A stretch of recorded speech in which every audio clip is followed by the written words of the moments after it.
Pēdējā laikā velospēds aizvien biežāk tiek izmantots nevien kā lētākais pārvietošanās līdzeklis ikdienas gaitās, bet arī atpūtai. Justies droši un komfortabli gan pagaidām nevienmēr izdodas. Vajadzētu tomēr uzlabojumus, tāpēc veloceliņš ir lieliski iespēja kā uzlabot šo situāciju, gan arī, lai autovadītāji būtu drošāki, ka velo vadītāji tikai nemaisa viņiem, bet, teiksim tā, viņi piedalās arī satiksmē. Eiropā pašlaik tiek izstrādāts jauns velomaršruts no Grieķijas līdz Somijai. Ieguvēji būs arī Latvija. 561 km garš veloceliņš paredzēts arī gar Latvijas jūras piekrasti.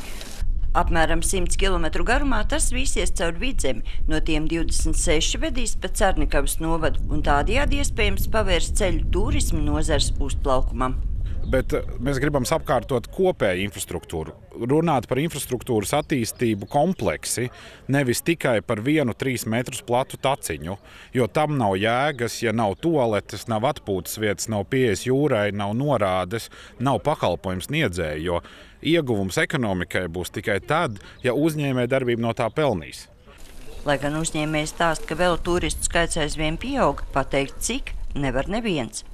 Mums Latvijā nav veloskaitītāju. Un, ja Latvijā būtu veloskaitītāji, kas nemaksā lielu naudu, kaut vai Cernikavā uzlikt veloskaitītāju, jūs paši varētu saprast, cik bija šogad un cik ir nākošgad. Un tas ir pašvaldībai ļoti svarīgi, lai iedzīvotājiem paskaidrot, kāpēc velotūrisms ir svarīgs, jo velotūrists vienā dienā atstāja tur 20, 30, 40 latus, teiksim, atkarībā no uzturēšanās ilguma.